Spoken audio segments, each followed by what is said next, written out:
The normal question, the first question is always, are these cannibals? No, they are not cannibals.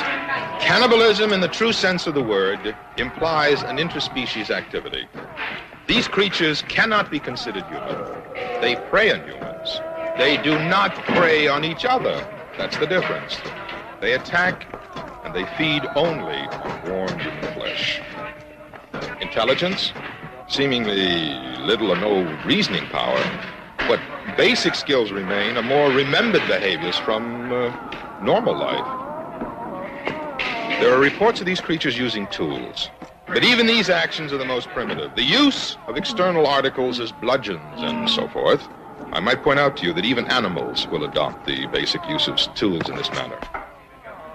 These creatures are nothing but pure, motorized instinct.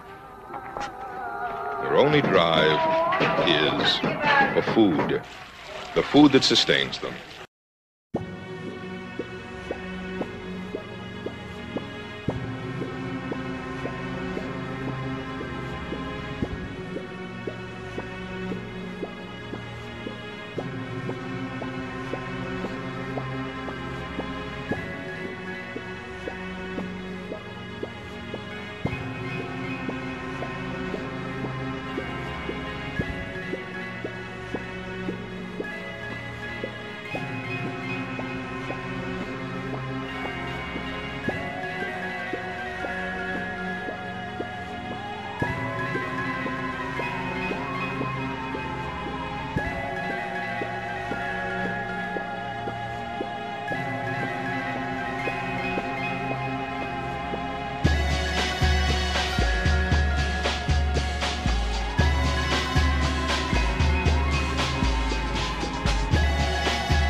What have you to say in number 5? It was Klebb's choice. Her people failed. It was your plan. They followed it implicitly. Impossible. It was perfect. Except for one thing. They were dealing with Bond. Who is Bond? Compared with Kronstein. Exactly. What have you to say to that, number 3?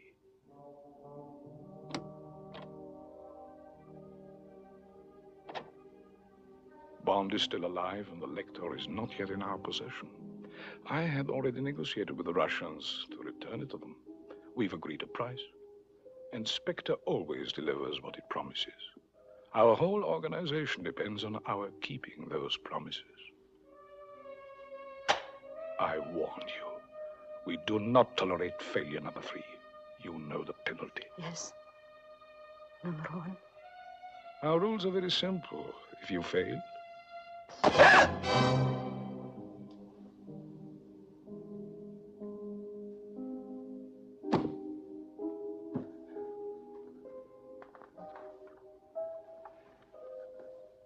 "12 seconds. One day we must invent a faster working venom."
Thank you, nurse.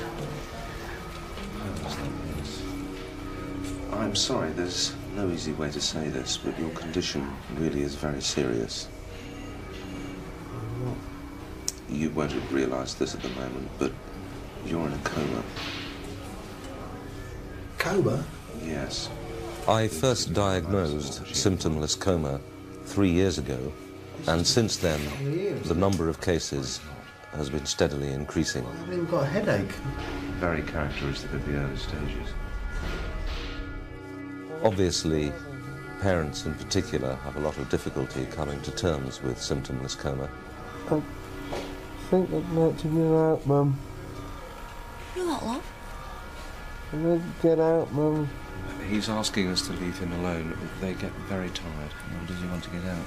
No, he wants us to go, Mr. Vesper. Dad? Well, his son. I think we'd better go before he gets upset. Well, couldn't we just... I'm afraid he's likely to become a fool to himself, Mr. Vesper. Well, we'll best go. Take care. Bye-bye, love. Bye. See you soon.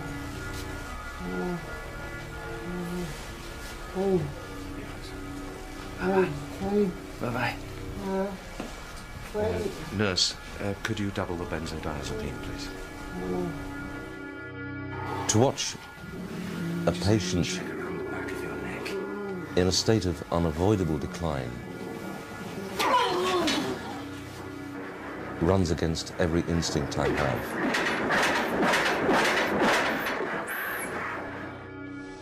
When the dreadful day comes, I try and make things as easy as possible for the family.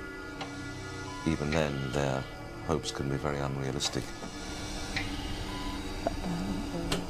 Oh, did he feel that? No, he didn't. I'm afraid it was just a reaction. But he moved. I'm sure he felt something, didn't he? If he felt anything, I'm afraid it would only have been excruciating pain.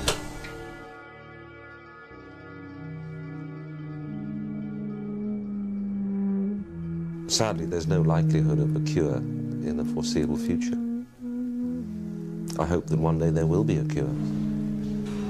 But until that day, in a coma, many more young people are going to die. And I'll have to do this job again and again and again.